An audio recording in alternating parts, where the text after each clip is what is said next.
Derek Leigh warmed up his outfitted trophy, and he had brought a couple of friends from across the pond along. We sped along at high speed before reaching Hope Island. And waiting at the island, a fellow fisherman. This seal also on the hunt. I've been here so long, I've never seen one. While the seal stays mobile, Derek wants to get still. I'm trying to get right to the right of those rocks there. Let me, hold on, man, Rush, man. Oh, the twin engines moving this boat around these rocks and structures like a dream. It's got a nice dead rise on the boat. Nice sits deep in the water. We can pretty much put the boat anywhere we want it. And right about now, pal, you can drop it down nice and easy.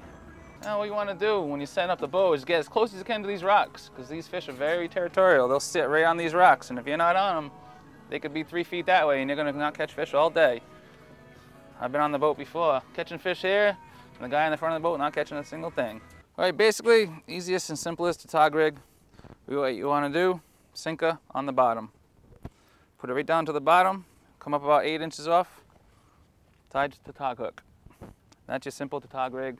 Some people will put 2 or 3 hooks coming up. I just think the more chances to snag the bottom, because we will be losing a lot of rigs today. Catches on the rocks. Then next thing we'll do, grab a nice fresh crab. You got one, Bear? First thing you want to do is take the 2 claws, rip them right off. Take the back 2, rip them right off. Some people will keep them on whole, take the shell off. I always like to cut them in half. I've been having better luck that way. Right down the middle. And that's all there is to it. Take the hook, in where the front claw is, come right around, and try to come out the back. And you're ready to fish. That's it. Hopefully hit them in the head, and then just a waiting game. The Tautog fishing is one of my favorite fishings. It's a little more of a waiting game where, you know, you'll sit here, and an hour may go by until they start really coming out and start trusting, because they're very skittish fish, these Tautog. They'll come out, they'll nibble a few times, you'll feel a few bites. Usually when the bite's on, they're coming. They'll be here all day hitting, hopefully.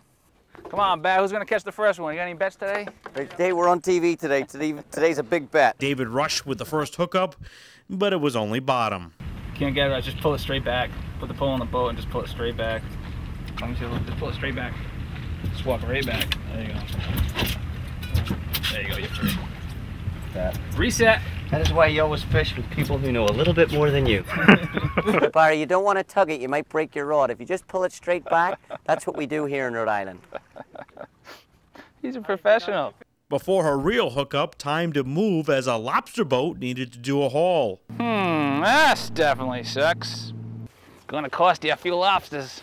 That's what they do for a living. They don't care about us as much as we care about them. Yeah, back in. Minor setback. Good enough to eat. I'd almost want to do it myself. Little cast, try and get a little closer to those rocks. See if we can entice some of these young fish out. And it did. Rushie with the first good chance. Rush, or U-S-H is my last name. Okay. And the boys here call me Rushie, which is not a good trait for fishing because you don't want to be in a rush to fish. First thing Derek taught me, because he took me on 3 fishing trips with no fish. Hey, wait a minute. Actually, First time we took him out, we were catching, going for fluke, and he kept pulling up the skates, and he's like, oh, these are great fish to catch. I'm like, no, Rush, these are the bad fish to catch. I've never been on a fishing trip yet without a fish with Derek Leigh. How's that for advertising, Derek? Yeah, great, pal. There's one way to guarantee you catch the first fish: sit on the crab trap. Nobody's allowed a crab until I've got a fish. Yeah, great. Thanks, buddy.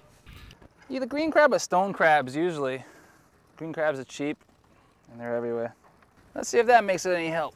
Come on, he's still nibbling. There. Sometimes they nibble all your bait, but you've just got to be patient. When these guys hit it, they really hit it.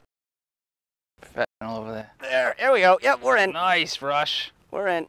Nice and slow, buddies. Get him off the bottom. Oh, the picture of bear worked. Yeah, he's nice little one. Seeing as the other boys are banned, we're going to go for Guinness today, a little bit more expensive. It's like my my first girlfriend, you know? Don't jump right away, just play with her, continue to be nice, get her right in. Make sure she's well and truly in before you show her your mean streak. There he is. A little one, yeah. Yeah, he's a little guy. Nice. Now, I promised I'd throw him back. First one of the day. They use those teeth to just nibble, and their lips are so thick, you gotta really set that hook. You gotta smile like my ex-girlfriend. It's an accomplished fisherman right there. See their teeth? They like green crabs, they'll eat those all day long. When they start getting bigger, they turn all gray underneath. Those are the ones we're trying for. Bring back your brothers. But the brothers never showed, so it was on to the next spot. See what happens when you catch a fish, Dawn? They put you to work so that your rod's out of the water. That's right. It's an old ploy. I'll be putting in, setting anchors and putting down anchors for the rest of the day. All right, guys, we're going to the lighthouse since we're all up and out. A beacon would light the way for the move to Tautog action when Fishing the Ocean State returns. Another good one. Now, is that the one you want to eat tonight, Rush?